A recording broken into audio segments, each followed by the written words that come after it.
This might sound a bit fantastic right now, but if you ever decided to travel to Antarctica, one of the first questions will be where to start from. Cruises to Antarctica depart from New Zealand as well as from Tasmania, Australia. The second option is Cape Town, South Africa. And the third option is South America, either Ushuaia, Argentina, or Chilean Punta Arenas. This is where we are now, and from where, in a day, the 30th anniversary Ukrainian Antarctic expedition will start, heading for the whole year to the Akademik Vernadsky research station, to which we join. Not for the whole year, but less.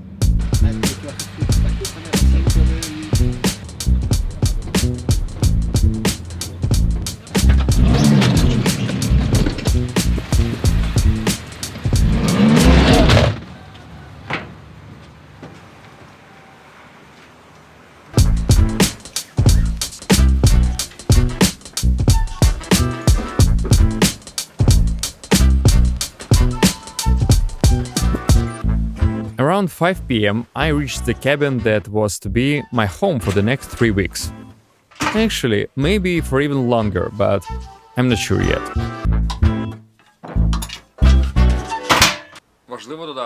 And this is a Ukrainian icebreaker that will take us to Antarctica. This ship is called Noosfera. Noosfera is not only something from Stalker game, but also a term given by Vladimir Vernadsky, a Ukrainian scientist whose name our Antarctic station bears. The Noosfera is primarily a scientific research vessel. There are plenty of devices for studying the ocean, and the ship is operated by the National Antarctic Scientific Center of Ukraine. Yes, we do have such an institution. Being so far from home at the very edge of South America, it was very unusual to see the Ukrainian flag, the blue and yellow symbols, and the inscription Noosfera Odessa.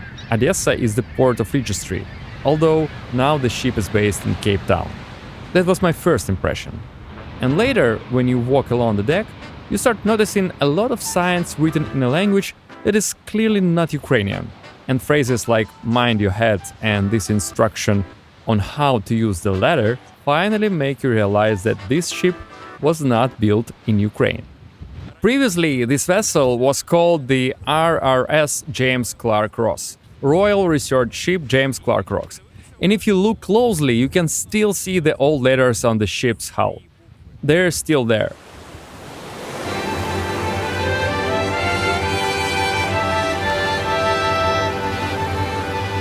This ship was named after a famous British polar explorer, Sir James Clark Ross. The vessel was launched by Her Majesty Queen Elizabeth II in 1990.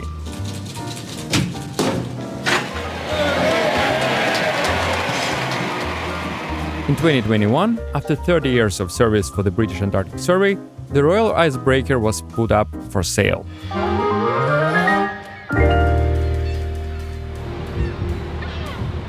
The same year, Ukraine bought it. Now, it is the flagship of the National Research Fleet, a Ukrainian vessel with a very experienced Ukrainian captain, Pavlo Panasyuk, a Ukrainian crew, and a British character.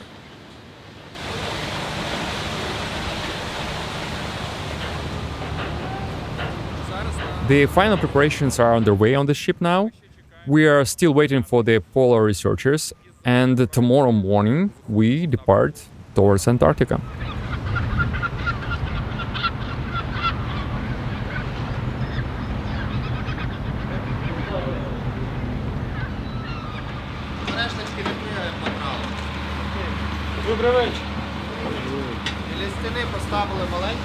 Around 11 p.m., polar explorers of the 3rd anniversary Ukrainian Antarctic expedition arrived on board, who will stay for the winter at Vernadsky station. In total, that's 13 people, 8 scientists, a doctor, a cook, a sysadmin, a systems mechanic, and a diesel electrician. Everyone's here now.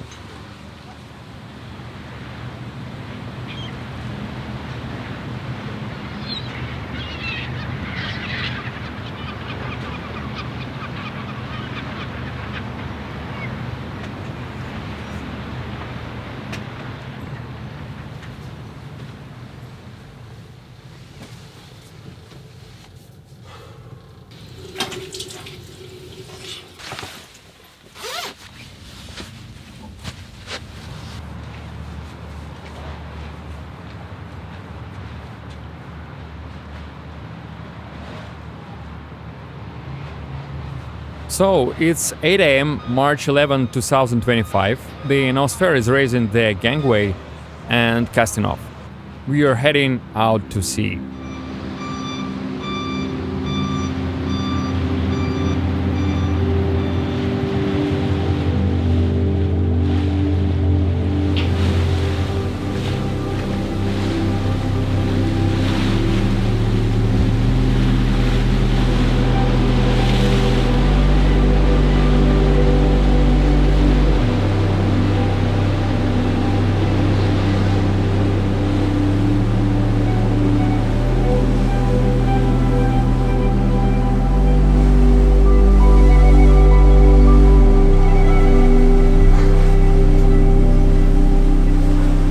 So, we are now in the Strait of Magellan. This is the strait between the Tierra del Fuego archipelago and the mainland of South America. It's quite a tricky place for navigation because there are many underwater rocks, storms, and quite strong gusts of wind. This route must be navigated with the help of harbor pilot, a local who knows the area and can guide the way. It's mandatory. The waves are already starting to rise a little, but this is just the beginning, it will get much worse. So, what I'm getting at? Let's take a closer look at the Noosfera, while it's not rocking too much yet.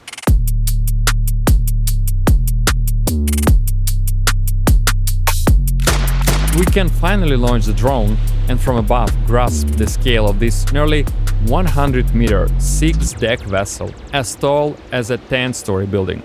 The Noosfera is not an ordinary liner, but a nice class vessel with a reinforced hull for navigation in Antarctic conditions. The bow has a strong ice belt with which the icebreaker, at a very low speed, can cut through young ice up to 1 meter thick.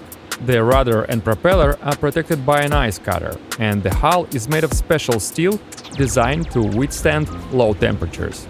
Behind such a rugged exterior hides a surprisingly comfortable ship that can carry up to 50 passengers and has everything needed to create hygge, even in harsh polar conditions. Here you have a medical unit, a laundry, a cozy crew lounge, and a library that has preserved gems of British literature like Mike Oldfield's autobiography, the novel Roses Are Red, and also a detailed guide to using the MS-DOS operating system. Look how cute it is! There's still a sticker from the James Clark Ross Library asking to return all books before leaving the vessel. The British. The Ukrainian period here is marked by heavy use of the walls with the Noosfera photos, polar explorers, and, of course, penguins. There are the most of them here. I also want to show you the engine room, because in terms of the engine, the Noosfera is built quite unusually. Right now we are entering the compartment where the ship propeller rotates. This is this huge metal pipe here. And listen, it's so quiet here. This is the real sound. Speaking in automotive terminology, the Noosfera is a hybrid. 2 diesel engines feed a massive generator, and it provides the current to move the vessel.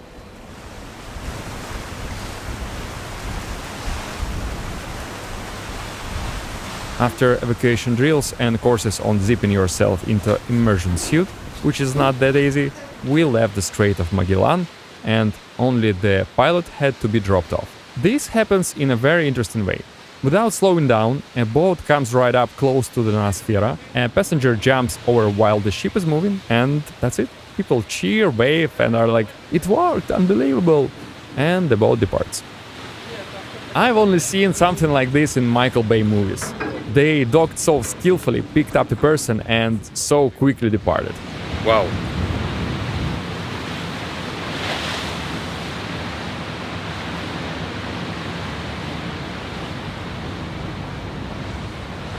At the end of the first day, we were rewarded with sun, waves, and an increasingly strong wind that created absolutely incredible scenes at sea.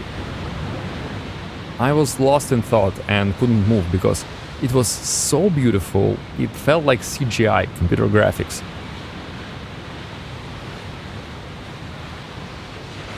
And yes, these days I probably should say that everything you're seeing right now is not ChatGPT, not Midjourney. In short, it's not AI. It's all nature.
On the second day, for me, as a passenger, the hardest part of the journey began.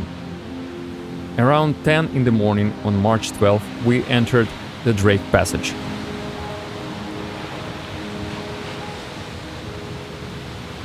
The Drake Passage is about 800 kilometers of open sea between South America and Antarctica. It is one of the most dangerous places for sailing. Known for its unpredictable weather, winds, strong currents, and waves up to 10-15 meters high. The Drake Passage is the stormiest place on the planet, meaning there is no scenario where there is no storm. The only question is it weak or it's strong? Most likely, today we were at least a bit lucky, it's not rocking too much. However, the day had only just begun.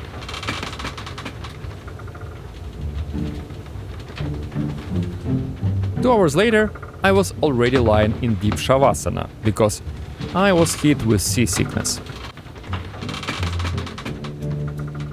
To be honest, it doesn't feel very good.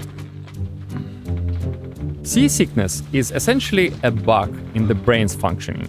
It happens because the eyes see one thing, but the body feels something completely different. For example, when I walk down this corridor, the brain perceives this image as static, but I'm being rocked from side to side. As a result, a kind of sensory system conflict arises because seeing these movements isn't that easy. I mean, when you turn on the tap, just like now, you can see the water. But when you walk around the lounge, it's not that obvious. From the porthole, the sea doesn't feel stormy at all. But it becomes more visible when you go up to the captain's bridge and see the vessel's vertical movements.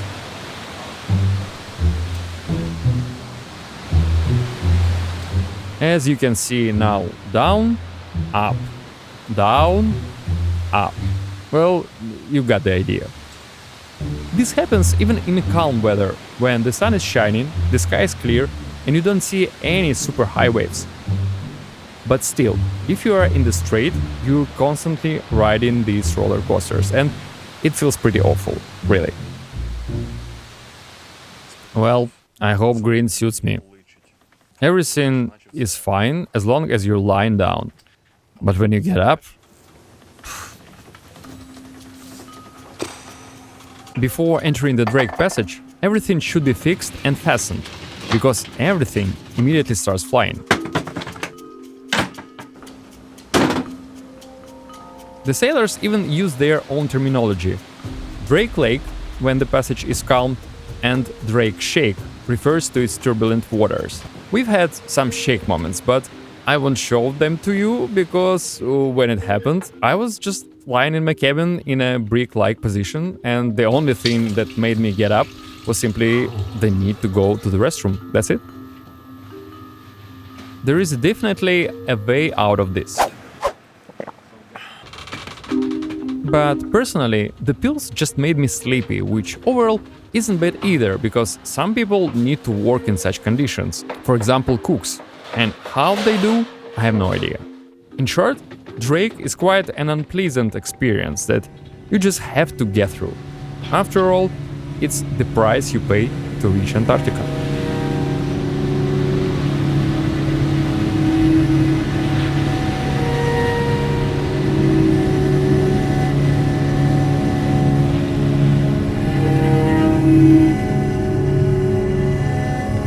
After 2 days of constant rocking and seasickness, we exited the Drake Passage and entered the Southern Ocean.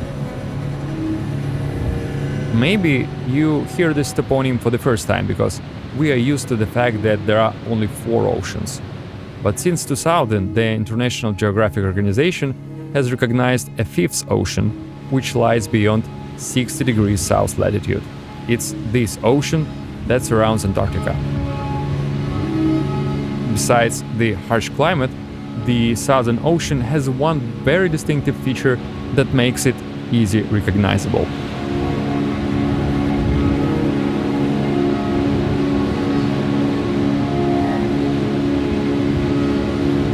This ocean is the main source of icebergs on the planet.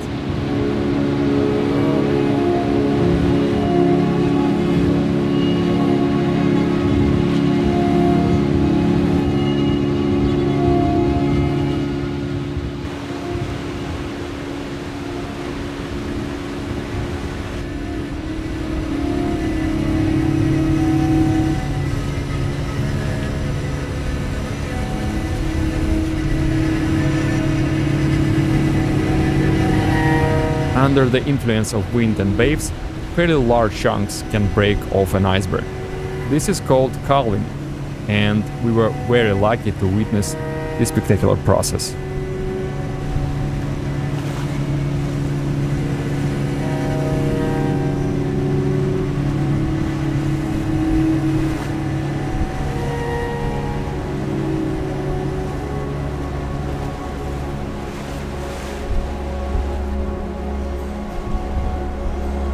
And on the evening of the first day, I finally saw Antarctica.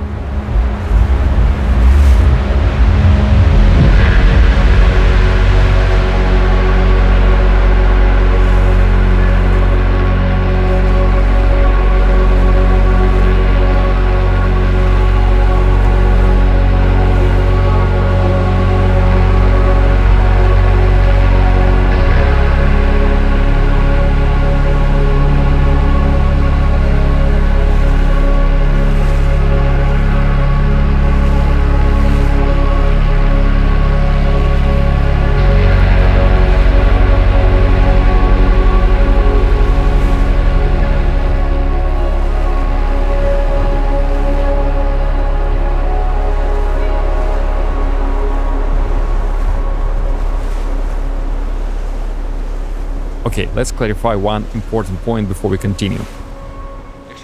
If you have any sailor friends, you know that you should never say that ship is swimming, because it's not swimming, it's sailing.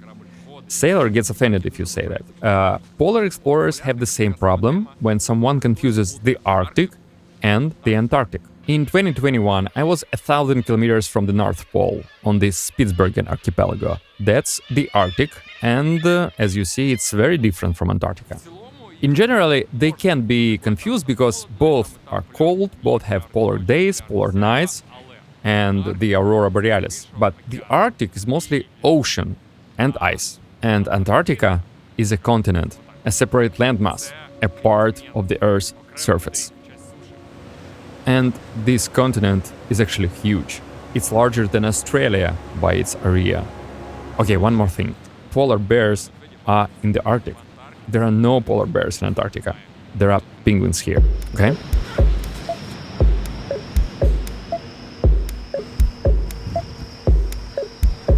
As the night falls, the danger level for Noosfera rises.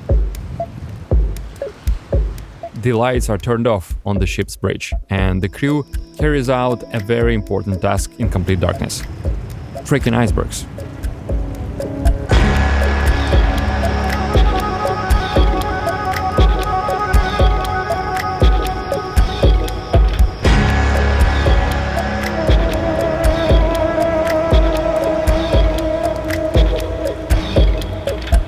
Each iceberg is roughly like a concrete slab in terms of density.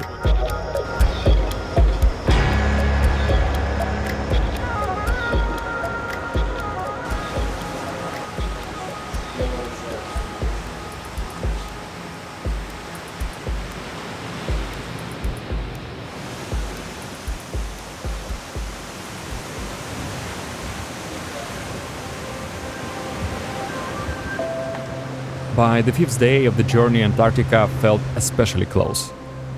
Yes, it's March now, but we're on the other part of the globe. Autumn has already begun in the region.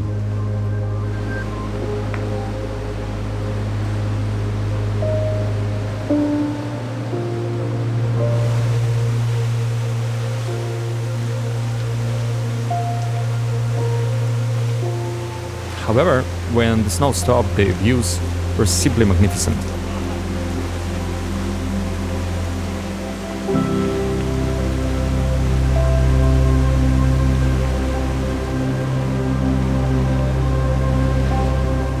What you're seeing now is the Antarctic, the islands located not far from the continent.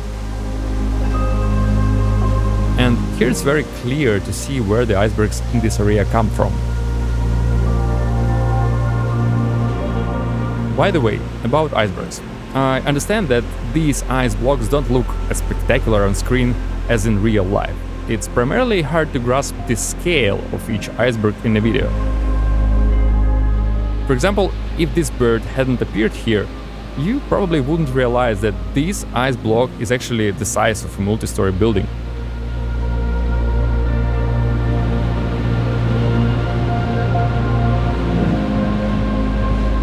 But despite all this, there will be many icebergs in this movie.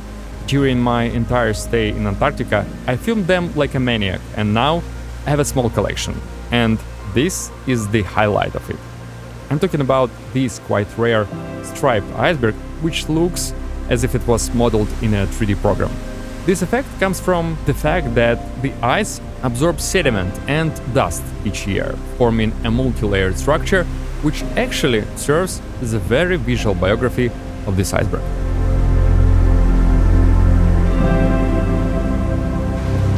Icebergs are like Airbnb for local wildlife.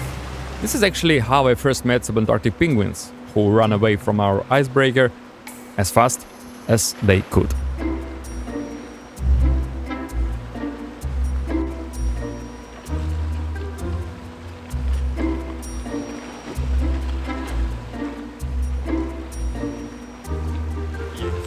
They are so adorable. Wow.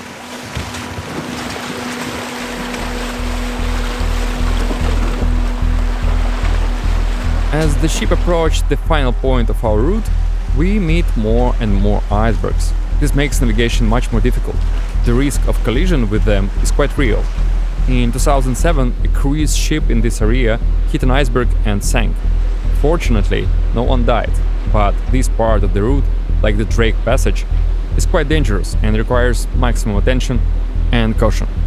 The Noosfera is forced to go very slowly, actively maneuvering and squeezing between ice blocks of various sizes. All this is complicated by snowfall and poor visibility. But around 2 p.m. on March 15, 2025, we finally reached the Pinola Strait.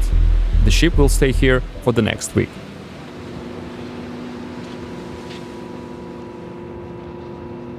Four and a half days at sea, and we are finally almost there. Almost. Because this is the final point of the route for the Noosfera, but we'll keep moving. Let's look at everything from the air to understand why this is happening. This red dot on the horizon is our icebreaker, and you can see the station in the foreground. There is no special pier for large ships at Vernadsky. The strait through which you can reach the station is really narrow and often completely blocked by icebergs. So you can end up here and stay for a really long time. The only connection between the Noosfera and the station is small Zodiac boats. For the next week, these boats for us are both Bolt and Bolt Food. By the way, if you got hungry, check the link in the description and grab Bolt Food. The first polar explorers from Vernadsky are arriving on them. In a few days, they will head home after working for a long time in Antarctic conditions. They will be replaced by the 30th Antarctic expedition. They are currently preparing to depart for the station. Boarding the boat on the Noosfera is done via Jacob's ladder. When there are waves at sea, climbing up or down such a ladder turns into a real Fort Boyard, because you can easily fall off here.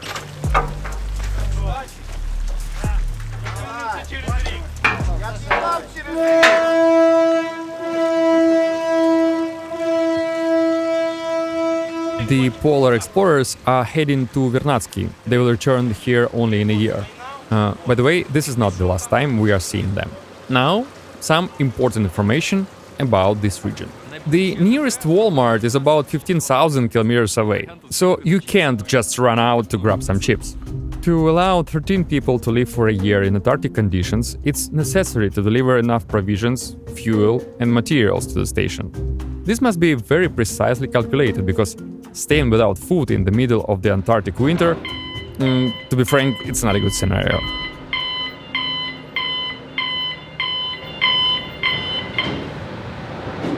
This is the hold of the Noosfera, which carries several dozen tons of cargo. Everything needed to survive the harsh winter, from fresh vegetables to medications. This is just a small part of what the Ukrainian icebreaker can carry. Before we had the Noosfera, we used ships from other countries to deliver the crew and cargo to Vernadsky. That was quite complicated and expensive, because the demand for such ice-class vessels here is enormous. But now Ukrainian Antarctic expedition is no longer dependent on anyone. I can say more. We now provide services to other countries ourselves. On the return from Antarctica, the Noosfera brought back to Chile polar explorers from the Polish station Henryk Arcowski. Here is the Polish station behind me. Previously, both the poles and several other stations were serviced by the Russian vessel Akademik Vernadsky. It was before the full-scale invasion. These contracts have been taken over by the Noosfera. Apart from the Polish station, this relatively small vessel under the Ukrainian flag has currently contracts to service the Spanish station Gabriel de Castile and the American station Palmer. The demand for the Noosfera's logistics services is much greater than the ship can currently handle. The main obstacle is its age. The icebreaker is 35 years old, and it requires technical maintenance much more often than a new vessel.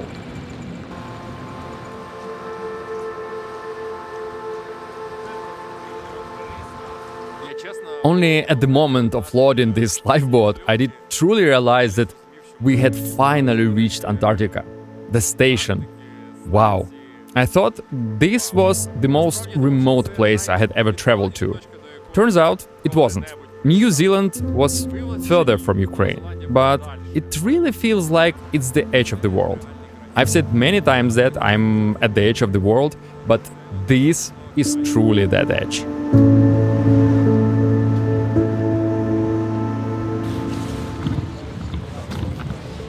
As soon as the lifeboat departed from the Noosfera, new boats began mooring to the icebreaker. Their task was to quickly load and deliver to the station the supplies for the polar explorers that had arrived in the ship holds. In about 2 months, this entire area will be covered with ice, and any navigation will become impossible, which means people will literally be blocked here. One of the most important and most difficult things to transport is fuel. These tanks carrying fuel are loaded onto the boats. Each of these tanks holds roughly 1 ton of diesel fuel. Over the next 6 days, 140 of them need to be delivered.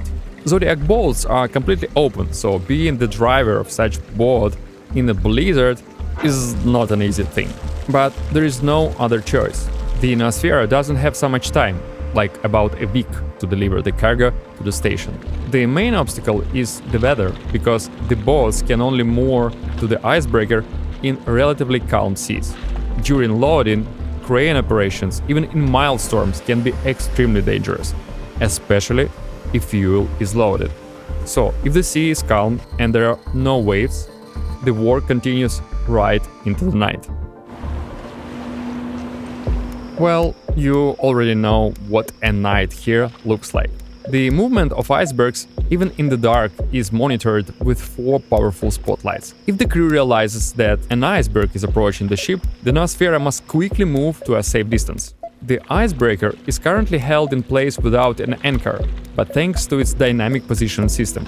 The computer automatically controls the engines in such a way that the vessel stays in place with an accuracy of just few centimeters. In case of danger, the Noosfera doesn't waste time lifting the anchor, but immediately accelerates and changes position.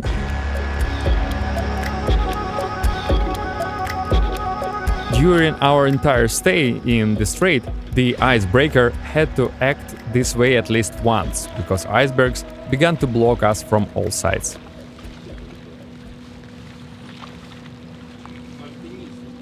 When all the loading bustle eases a bit, one of the first things you notice in Antarctica is the incredible variety of wildlife. Whales swim around, birds fly, and huge schools of fish jump out of the sea. Wait a minute, I'm not sure about the fish though. Let's watch that again in slow motion. Okay, now I see. Sorry, I thought it was a roach, but they were penguins. So yes, penguins are jumping around, birds are flying, and almost immediately after I launched my drone, I spotted my first whale calmly and majestically swimming nearby.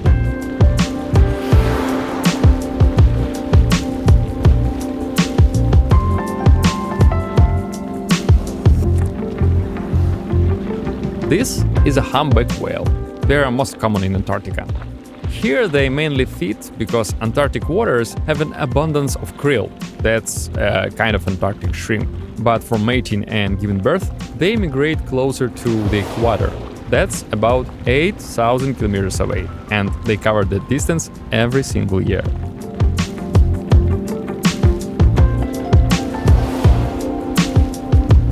Eventually, the whale spread its fins. Humpback whales really do have enormous fins and dug deep underwater. Most likely, it went to look for food.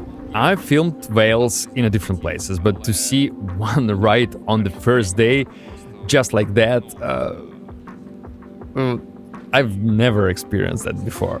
And it wasn't just one whale, there were like dozens of them. I've definitely seen a few whales today. This is a real whale party out here. Wow. I'm impressed.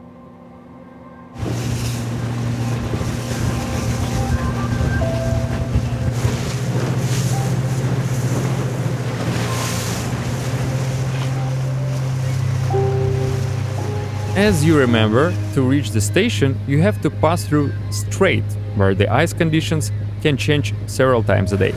But this time, we were lucky.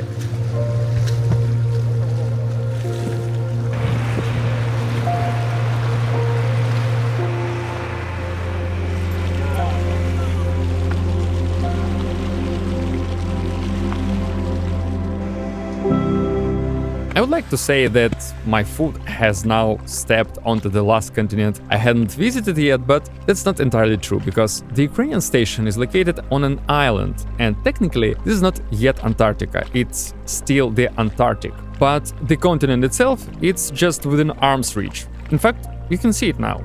Those massive mountains in the background, separated by a strait, this is Antarctica. This part of the mainland is called the Kiev Peninsula. This is a real toponym, and probably the only Kiev in the world that hasn't yet been covered in high-rise buildings. The Vernadsky station is located on Galindez Island. It's actually tiny, less than 1 square kilometer. The main buildings are concentrated on a small patch of land, so it's almost like Grandma's dacha here.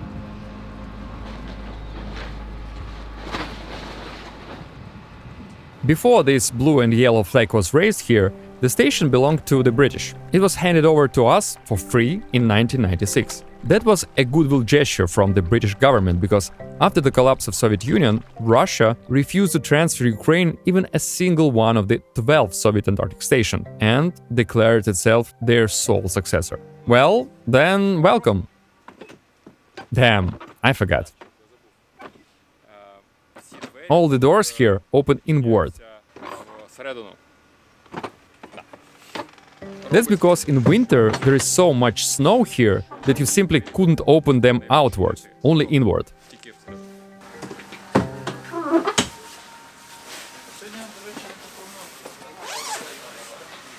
Let's take a look around. So here we see this big green building, which is the central one at the station. You pass through the changing room and enter a long narrow corridor lined with old pictures. There's a lot of different artifacts here. An autograph of Tur Heyerdahl, and the picture of Bill Gates, who visited Vernadsky with his family back in 2010. Here you'll find the biology lab, the radio station, the station commander's office, and two items you'd least expect to see here: a snowboard and a crossbow. I'll explain later why they are here. For about 9 months of the year, the Vernadsky station is completely cut off from the outside world. You can neither get here nor leave. If something happens, no help will arrive. Everything follows one very important rule here, and this rule is better safe than sorry. There are 3 generators powering everything here. The first one is running, the second one is undergoing maintenance, and the third is kept just in case. There are 2 boilers, but again, there is also an electric one, just in case. The fuel tank designed for the station by the Kiev Patton Institute has a double hull. And finally, there is a spare building, also just in case. The main building, constructed by the British, is made of wood, and fire is probably the worst case scenario here. Every wall is covered with fire extinguishers.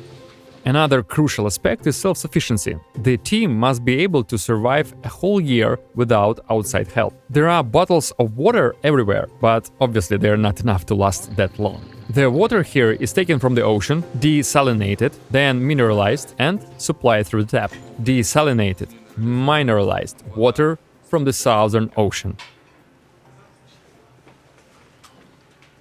It tastes like regular water. Another interesting area is medicine. Meet Ivanka, the doctor of the 29th Ukrainian Antarctic expedition. Being already almost middle-aged, the very first thing I asked Ivanka was to show me her medical storerooms. Here's what you can see here: medicine for every need. The same applies to the doctor. This is a very broad specialist who must be able to do far more than an ordinary physician. For example, to take X-rays and to treat teeth. There is a separate dental office, and Ivanka knows how to use all of it.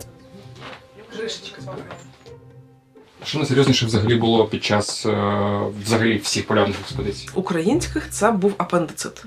Його видаляли на станції. Є складних 2 моменти. Перший момент – його прооперувати, і другий момент – це має працювати команда. Тому що лікар не може зробити оперативне втручання сам, а він має назначити когось. І ось, припустимо, наприклад, там хтось буде анестезіологом, припустимо, хай буде біолог-анестезіологом. Далі хай буде, припустимо, дезаліст операційною медсестрою, яка подає інструментів. Оце дуже великий виклик морально для лікаря і морально для пацієнта. I think many of you have seen this picture. A Soviet polar explorer removing his own appendix in Antarctica. Because he was a doctor and the only person at the station capable of carrying out such an operation.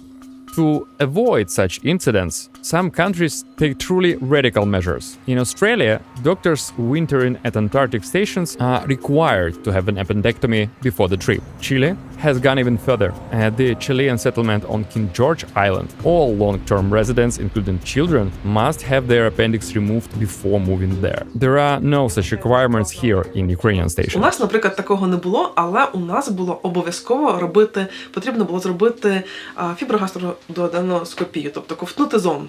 Оце за замовчуванням кожен зимівник, який сюди їде, таке робить. By the way, polar explorers almost never get colds or the flu in winter here. There is simply no one here to spread those illnesses. The first cases appear with the first tourists visiting the station.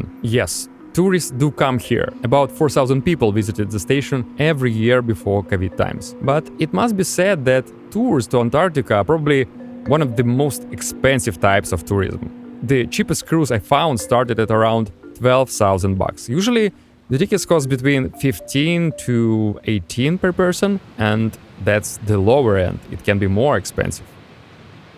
The conditions the polar explorers live in can be called ascetic, but it's definitely not a hotel.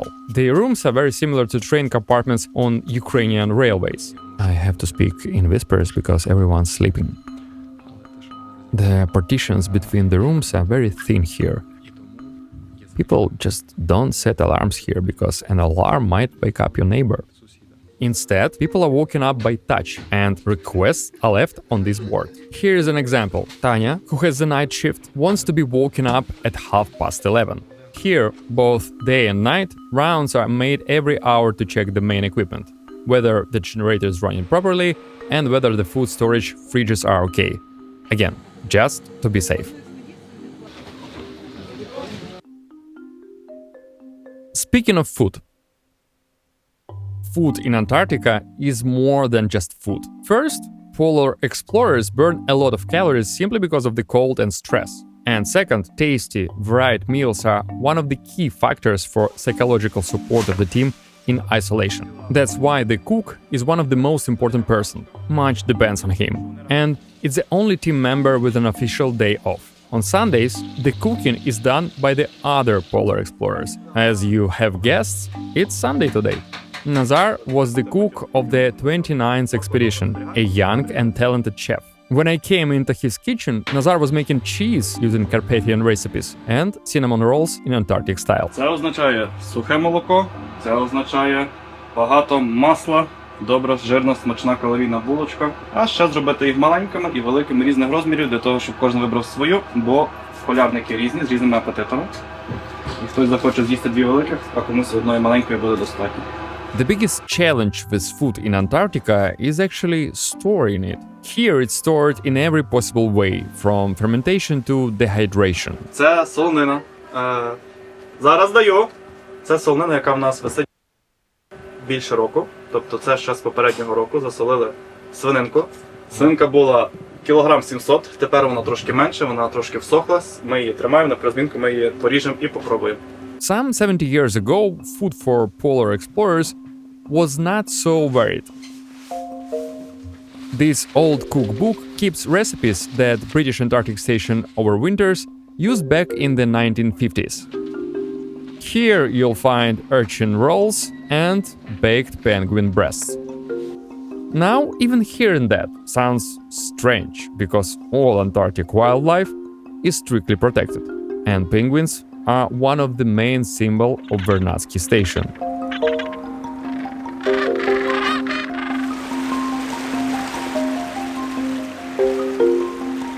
The first creatures you see at the station are actually penguins. They are the ones to greet newcomers right at the pier.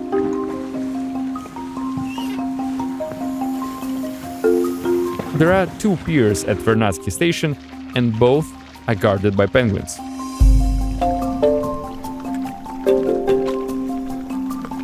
But the biggest colony is at the edge of the island, at a place called Penguin Point.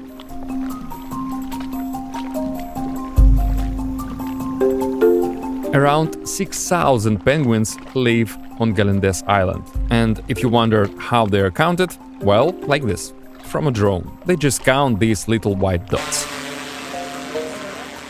It's done by biologists who work on many other research tasks besides counting penguins. So let's take a closer look at what Ukrainian polar explorers actually do.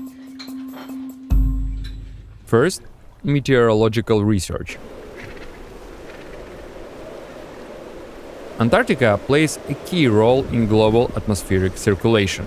Put simply, this region influences the weather across the whole planet. Storms and winds in America or even in Europe, it all depends on the situation at the South Pole. That's why Antarctic meteorological data is critical for modern aviation, sailing, and climate change forecasting.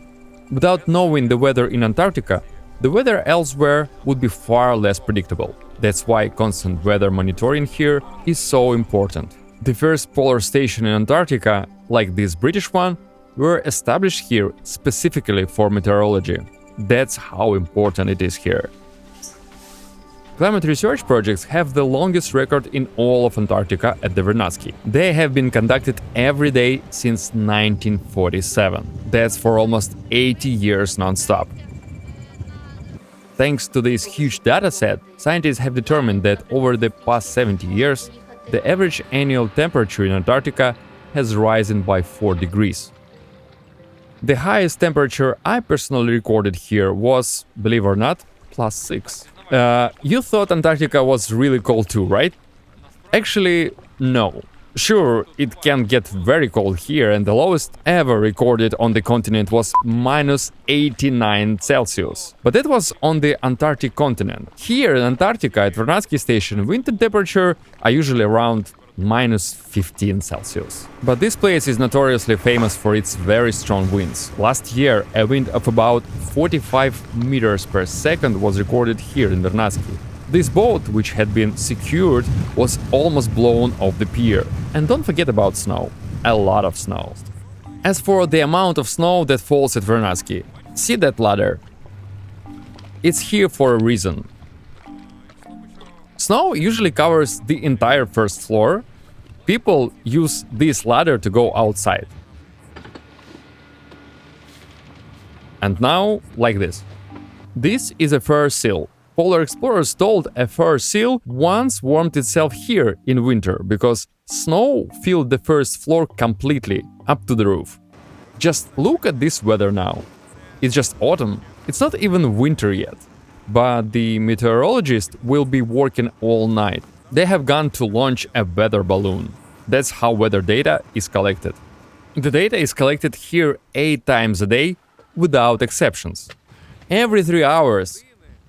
The weather data, now it's snowing, and it means that within 3 hours in Greenwich, London, they'll know about it and will compile the weather forecast.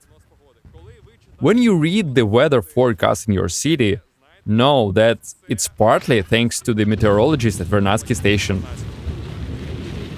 Another line of research here is chemistry and geophysics. They mean atmospheric chemistry, and the main studies focus on ozone levels. It's measured here because of the ozone hole. It was discovered right here at Vernadsky. Back then, the station was British and called Faraday. Since then, the hole either increases or decreases, but it constantly looms over Antarctica.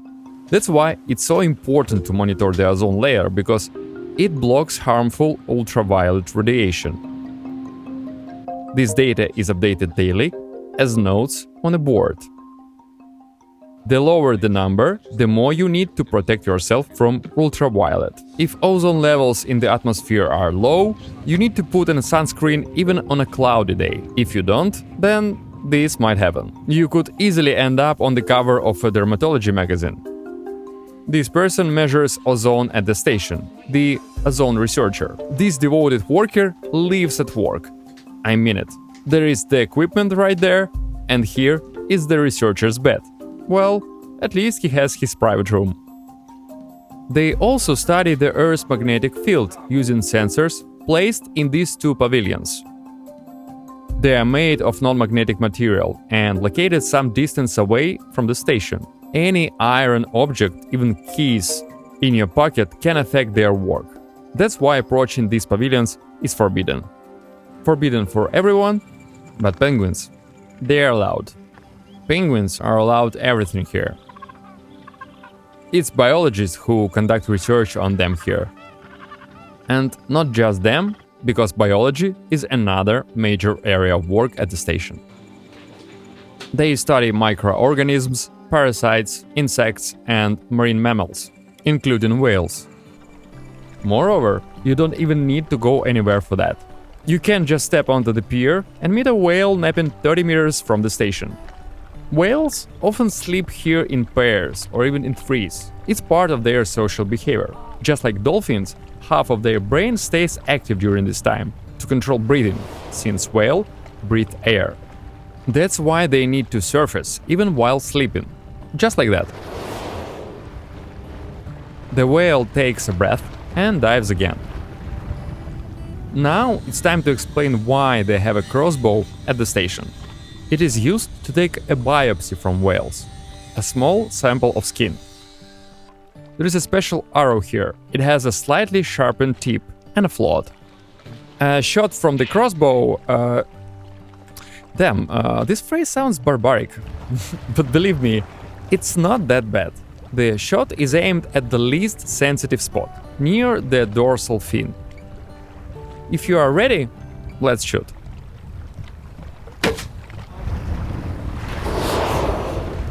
Okay, it looks unpleasant, but biologists say that it's like mosquito bite for a whale. I don't know how they know that, whether anyone has ever shot a biologist with a crossbow, but let's just believe them. Whales here are identified by the pattern of their tail, a fluke. Each one is unique, allowing individual animals to be distinguished. Whales are studied so extensively here because they are good bioindicators. Toxin accumulate in whale tissue, and a blubber biopsy makes it possible to assess the level of environmental pollution. Besides that, I should admit that whales are just adorable. When the weather is nice in Antarctica and the whale is in the right mood, he can do things like this. Just look at this swimmer.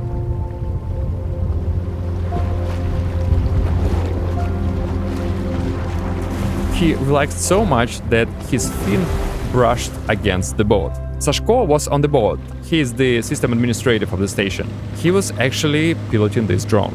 Кити, вони взагалі не агресивні. Тобто жоден з цих китів, яких ми бачили, там сотні, не знаю скільки їх там було, жоден з них ніякої агресії до нас не проявляв. Тобто навіть помітно, там де він оце ластами хлопав, він сам перелякався, що щось вдарив. Він такий перевернувся назад, типу, знаєш, такий в шоці, що відбулося. Unlike humpback whales, orcas are quite rare visitors here, but I was lucky to film them here. Ми теж поверталися з материкової частини Антарктики і їду, тут плавник такий здоровий, зразу касатки. І ми там зупинилися і якби почули спочатку звуки, прям звуки, як вони там, я не знаю, напевне між собою спілкувалися, так, чи що. І побачили, що їх там є декілька штук, більші, менші. Я підняв дрона. Знову почав знімати з дрона і побачив, що поряд крижина, там якийсь знаходився тюлень. Тобто, як ми потім припустили, вони на нього полювали, його туди загнали, він заховався, заліз всередину. І вони оце навколо нього, там, я не знаю, хвилин 40, там, напевне, оце плавали, тобто намагалися його звідти вигнати. Бачать, що вони не можуть цього тюленя дістати, тому що він там як заліз так. І вони просто затихають, пірнають, і там на хвилин 10 все, відчуття, що вони пішли, їх немає, так? Коли цей там тюлень починає пірнати, там вилазять з цієї крижинки, вони буквально там, я не знаю, секунд 30 хвилин, вони з'являються і починають знову навколо крижини кружляти. Тобто йому пощастило, він встиг заховатися, але так. Here is the cutest thing with the orcas. Now you see only 3 of them, but there are 5 here. Because there are 2 calves. Usually they hide under their mother's belly. Baby orcas surfaces only just to breathe and hide again under their mother's belly. Thus, the mother orca covers the child from predators and the baby learns to repeat her movements and breathe in rhythm. Besides, the orca calf stays in its mother's shadow, where there is less water resistance and where it's easier to swim. It's like a bike race. When you follow the leader, you spend less energy. What a family portrait.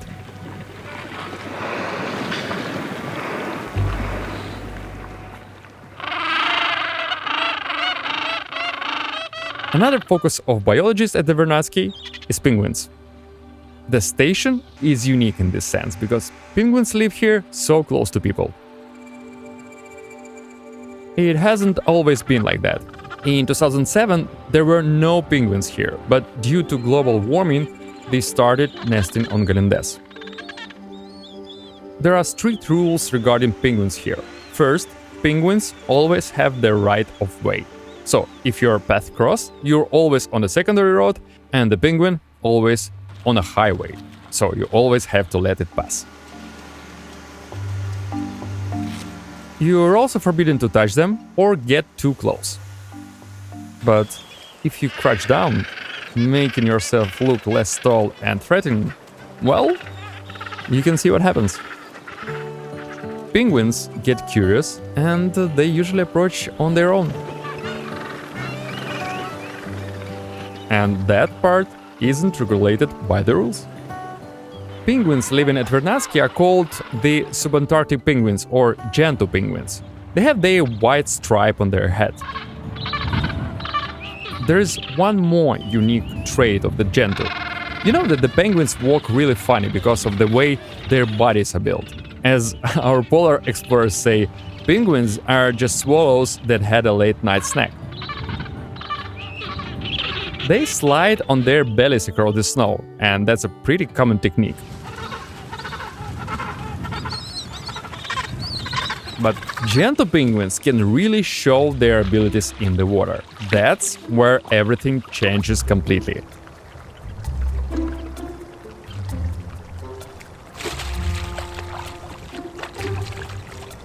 It is very difficult to film penguins moving underwater because of their incredible speed.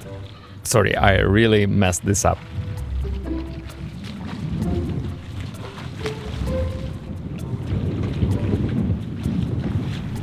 Just look at this school of penguins. I don't know, can the word school be used in relation to penguins, but anyway, look at their speed.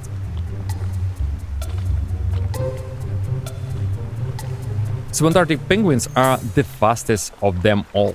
They can reach speeds up to 36 km per hour underwater, like a motorboat. In real life, you can see this hydrodynamic trail. It's like a jet stream, but underwater. That speed helps them escape predators and catch prey.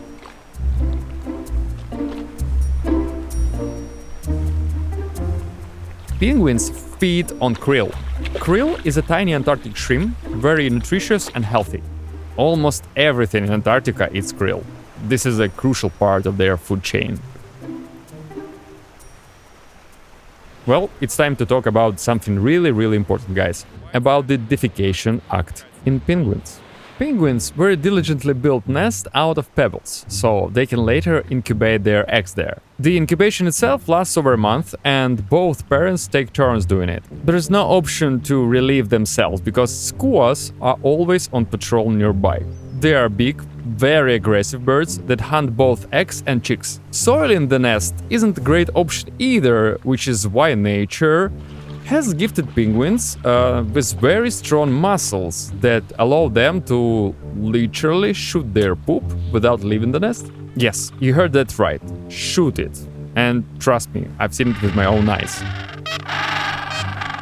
German scientists, quite seriously, using all the laws of hydrodynamics, calculated how far they can do this. Just remember this number. One day you meet a penguin, and you might need it.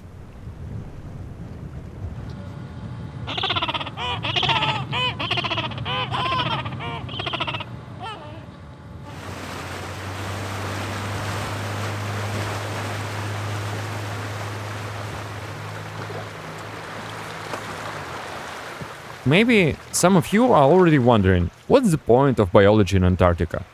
What is the benefit? Let me explain it with an example from plants. This little plant is Antarctic pellwort. There are only two plants across the whole Antarctica: Antarctic pellwort and tussa grass. The naming is a separate story, but honestly, I was surprised because, like most of you, I never expected anything could grow in Antarctica. Ukrainian scientists asked the same question: how can anything even grow here? First, they checked its DNA for possible mutations, but found nothing unusual. Then they hypothesized that maybe bacteria inside the plants help them survive in such extreme conditions. You know, like the good bacteria in our stomach that help with digestion. The same here. And this hypothesis was confirmed. Our biologists found such bacteria in these plants. So, where is the benefit? In theory, these bacteria could be launched to the plants we eat, like wheat or whatever, to help them grow better. Here is a practical use of science. Well, it sounds simple, but it takes years of research in practice. Science rarely has an instant effect, because research studies always take a lot of time. But so much of what we have today as a humanity is thanks to science. The camera I use is science, the phone is science, the medicine we take, it's all science. Thanks to research at the Vernadsky station and the icebreaker Noosfera, Ukrainian scientists join international research projects, and the state gains access to modern technologies and scientific partnerships.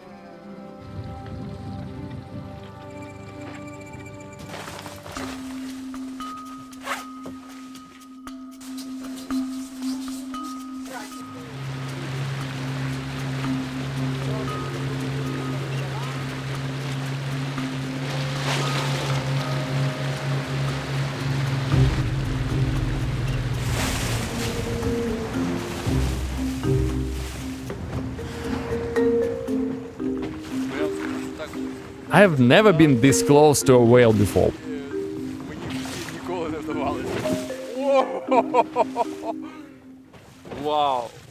What an experience! You don't even need to look for whales in Antarctica. You just go somewhere and they just show up. This is why this region is so unique.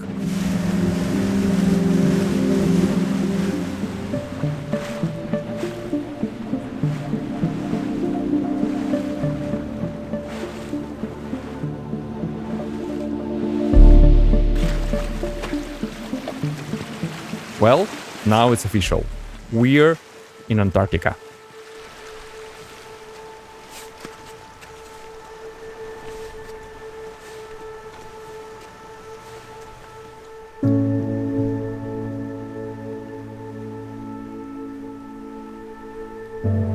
Antarctica is huge. This continent is 1.5 times larger than Europe. In winter, it doubles in size due to the ice. That ice contains about 80% of all the fresh water on the planet. There is so much of it that if it ever fully melted, the water level in the world ocean will rise by 60 meters.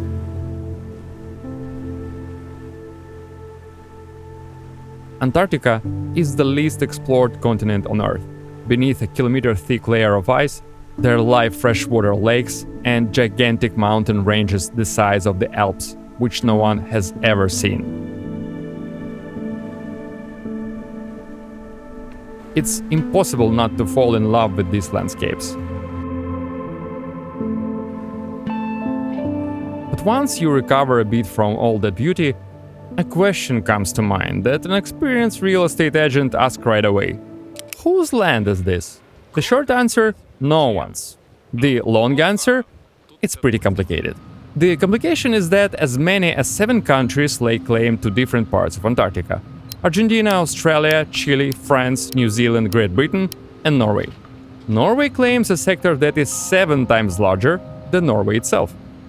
In order to prevent anyone from harming each other, the countries signed the Antarctic Treaty. I read it for you. The treaty basically says that Antarctica is a place for scientific research and any military activity here is forbidden. In 1998, a protocol on environmental protection was added to the treaty, which includes a clause prohibition of mineral resource activities. Yes, you heard that right. And you, Donald, heard that right either. There are resources here. Data from the 50s suggests that there are deposits of oil, gas, nickel, chromium, and possibly uranium, gold, and diamonds. There is no exact information because drilling is restricted by international agreements, but you got the idea. Imagine, you have a continent, Antarctica, which belongs to no one, which is twice as large as Australia, where no one has ever mined any resources, and there may be many of them here. Sounds very good, doesn't it? There are about 70 stations in Antarctica right now, and that number keeps growing. Turkey is building its own station, Azerbaijan and Kazakhstan have announced their plans too. But Russia and China are the most active in construction. They have over 10 stations together. Why such activity? The moratorium on resource extraction in Antarctica is valid until 2048, and it may be revived later. Considering everything happening in the world right now, I think we can predict which direction that treaty will take. Only those states that have stationed here and conduct active researches will get access to the continent resources. As of early 2024, 56 countries are part of the Antarctic Treaty, 29 of which have voting rights, including Ukraine. Why does that matter? All decisions about Antarctica are made unanimously. It means we have the right to veto. Here is an example. Ukraine wants to create a protected area on this archipelago, the Argentine Islands, in order to protect it from tourists. The decision is blocked by 2 countries. Guess these countries: Russia and China. Russia, in turn, wants to involve Belarus and give it voting rights in the Antarctic Club. This decision is also blocked. Guess by whom? By us. The Antarctic Club is truly a place of fierce diplomatic battles. But there is another reason for such activity on the icy continent.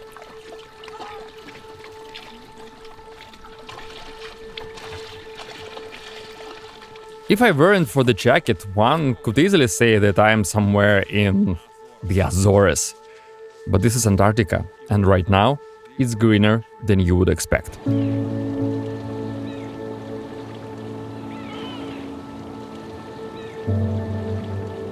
Різними кольорами починає вкриватися, тобто відкривається рослинність, починає буйно фотосинтезувати, стає така яскрава, зелена, така неповторна. The greenery you see here is algae. They haven't seen anything like this for decades here.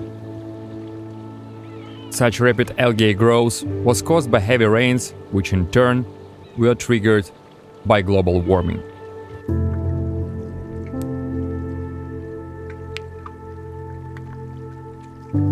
Antarctica warms up 3 times faster than the rest of the planet. According to some forecasts, the continent may lose part of its ice cover by the middle of the century. In coastal regions, melting ice is already uncovering rocks and shores. In ecological terms, this means a rise in the level of the world's oceans, disruption of Antarctica's ecosystem, and changes in ocean currents. In economic terms, it means that future mining will be much cheaper.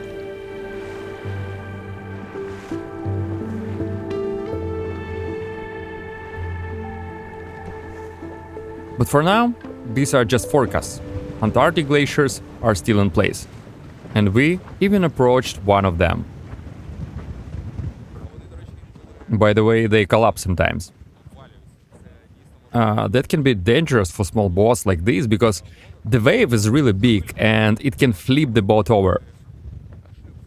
But the real danger is the blue ice, like that one right there.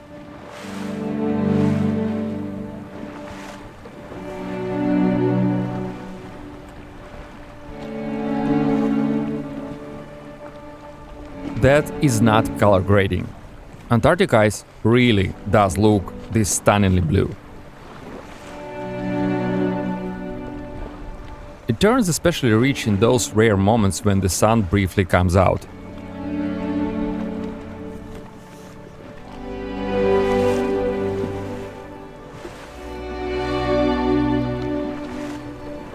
The effect comes from the very structure of Antarctic ice.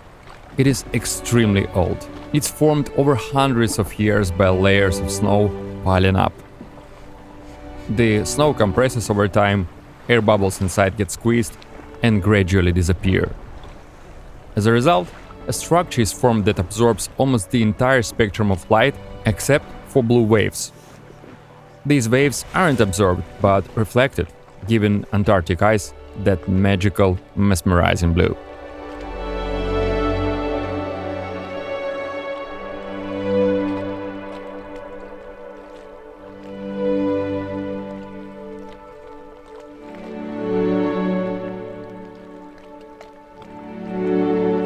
Nature is a first-class master at creating spectacular sights, and icebergs are one of its most beautiful creatures. They appear in absolutely all shapes and forms here, and if you turn on your imagination, you can see real sculptures in these blocks of ice. I won't say what each iceberg reminds me of, but you try to think what they remind you of.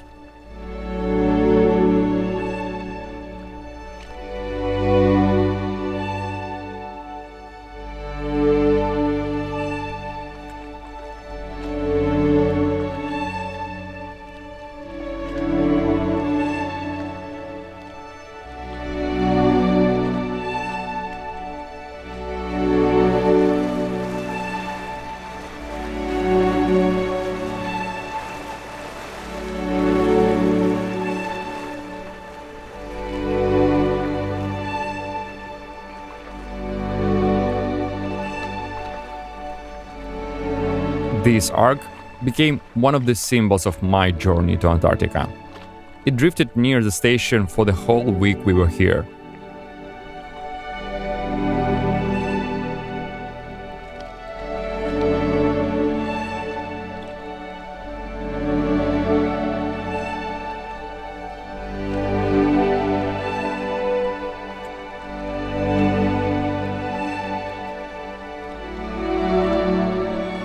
If you treat icebergs as art, then it's very fleeting.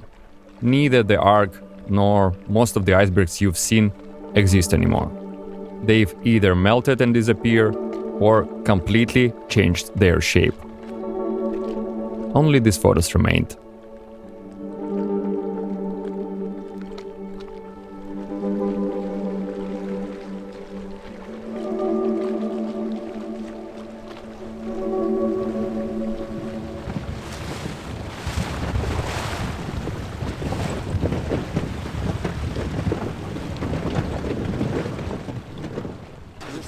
Biologist Ivan suddenly started hitting the water with his paddle on our way back. I did not understand anything at all, but then I saw the head of leopard seal, one of the most dangerous predators in Antarctica.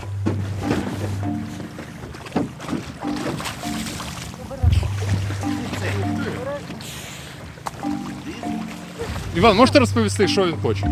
З'їсти нас. Ні, ви серйозно? Ні, він з нами грається, хоче пропустити балон.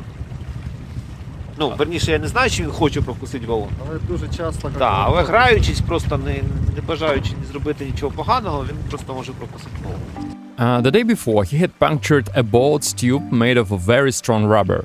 So Ivan was just trying to scare him away, but it didn't really help.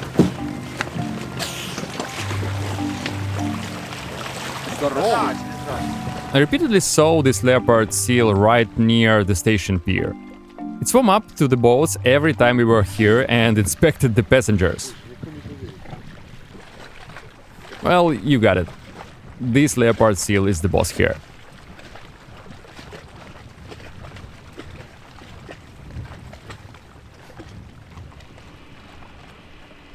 We arrived at the station during the shift change. It's quite stressful time here.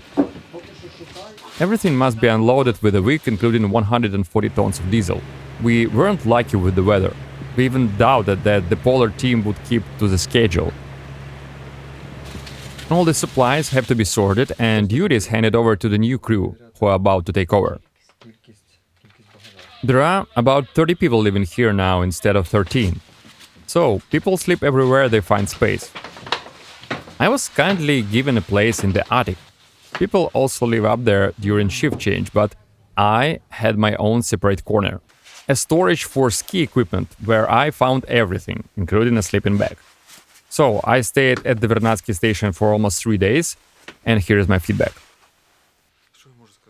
What can I say? The station quickly feels like home, but there is one crucial detail. There is absolutely no personal space here.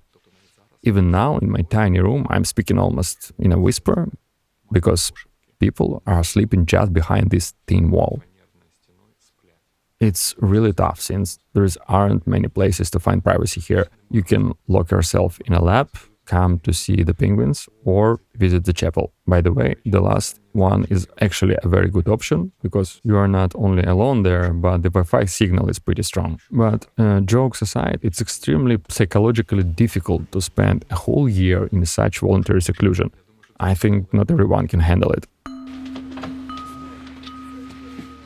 The factor of long isolation is one of the toughest parts of polar work. Imagine spending a whole year on an island you can't leave. You only get 3 hours of daylight in winter, the same window view, constantly bad weather, enclosed space, the same faces, and you still have to take shifts and work outside. Although it's the south, it's definitely not Miami. And if you're thinking like, well, at least there are penguins, then I've got bad news for you. Penguins aren't here in winter. They migrate to warmer places with access to open water. Okay, let's talk about the traditions that help polar explorers maintain their mental well-being. Most of the traditions came from the British, like this pool table. The British started the Friday cleaning, after which everyone drank beer. The Ukrainians kept the Friday cleaning, but moved the dinner to Saturday. They allow a bit of wine on Saturdays. The British wore suits for festive dinners. The Ukrainians changed it to вишиванки. Each expedition usually invents its own tradition. Here's what the 29th expedition did. Наша експедиція мала традицію. Ми кожної суботи за будь-якої погоди, будь-якої кількості м'яса в морозилці, за будь-якої кількості мороженого буряка, Ми їли борщ. Борщ завжди був з м'ясом. Навіть коли закінчувалося, типу, у нас було обмеження по м'ясу, допустимо. Була заначка, схованка, маленька крівка м'яса, де в ящику стояло морозилце м'ясо, поділене на 52 тижні, 52 суботи, тому що борщ мав бути з м'ясом. Зараз в нас залишився борщ. Сьогодні понеділок. У нас є борщ, і він десь є. Одну секунду, ми його знайдемо. Він був розбитий, і він стоїть на видачі. Тобто це борщ настояний 2 дні. І борщ єдиний суп, який неможливо не доїсти. Я думав, що традиція не підтримується, чи дарма ми її придумали, започаткували. До того моменту, поки я не почув фразу «чекаю суботу, бо буде борщ». Борщ буде з пампушкою. Все. Скільки всього було? Біля 7 тисяч. Від 7 до 8. Пампушок. Так. 7 тисяч пампушок. З часником. Якщо рахувати по борщу, то це було 25 літрів на 40 тижнів, потім 12 тижнів це було по 35 літрів, приблизно 1,5 тонни борщу. Borscht with the sour cream the Nazar made himself using a fermented dairy starter. That's how it was. And since we're talking about leisure, there is the world's southernmost bar here, named after Michael Faraday, and polar explorers can relax a bit here. Even if you forget we're in Antarctica, the bar looks quite sophisticated. Originally, the British planned to build a conference hall with a library here, but the carpenter they assigned the task to knew how to build pubs, not libraries. He didn't build what was needed, but what he could. Later, he was even fired for misuse of resources. But I have to admit, the bar is amazing. There is also a huge selection of Ukrainian alcohol, a vinyl player with rare British records, and an incredible collection of National Geographic magazines.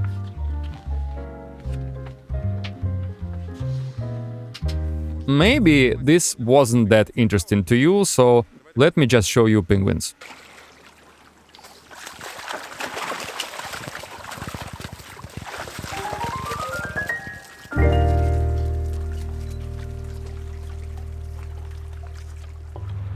I had a few free hours on the last day, so I decided to spend them with the company of subantarctic penguins near the Vernadsky.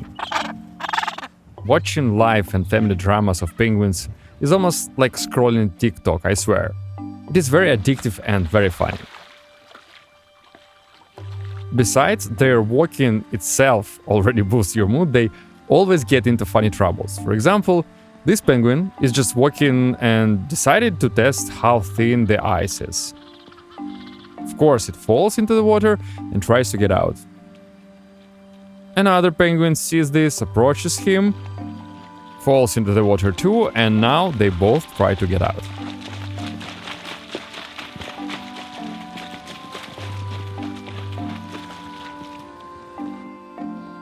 Parents' bond with their kids is amazing. The penguin on the right is a chick.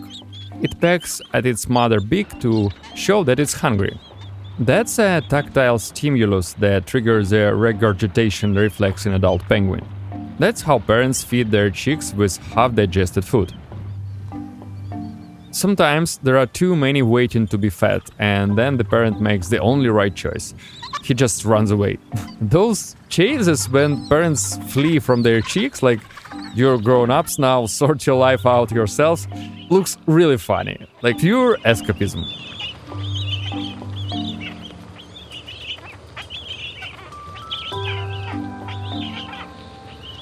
Well, I'm done with penguins. And this is the last day at the station, and the sun finally came out.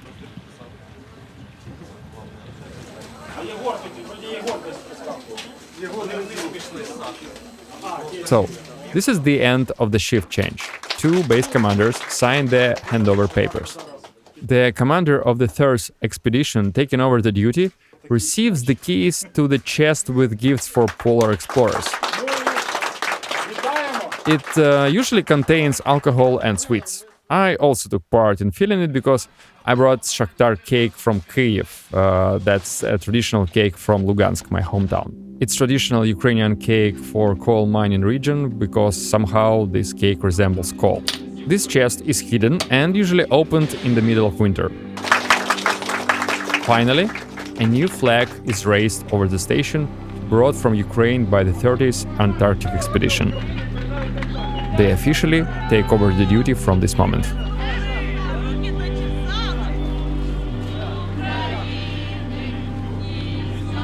And the polar explorers of the 29th expedition get ready to load into the boats to finally begin a long journey home.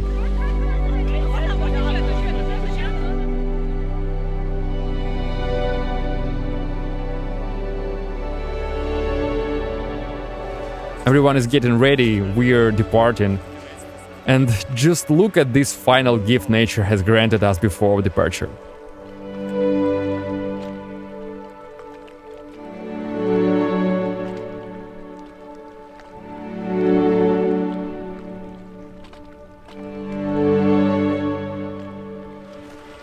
This is the moment when I'm incredibly happy, I swear. Вау.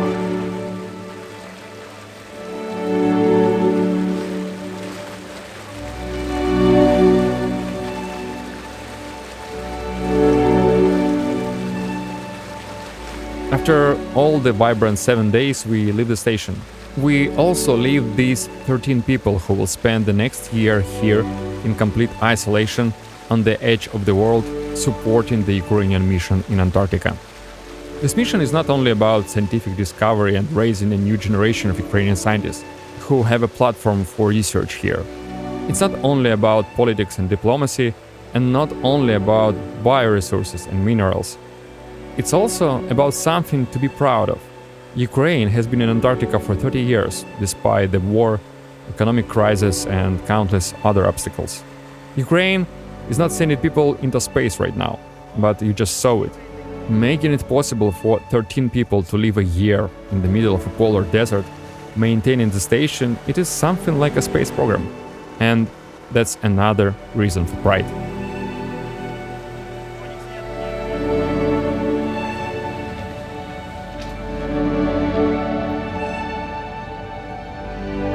We spent just a week in Antarctica. It's not that much time, but it's enough to understand that this is one of the wildest, most inaccessible, and most beautiful places I've ever been. It's an incredible privilege to be here and film this moment. I fully realize this, and I'm really thankful to the Armed Forces of Ukraine and Ukrainian polar explorers.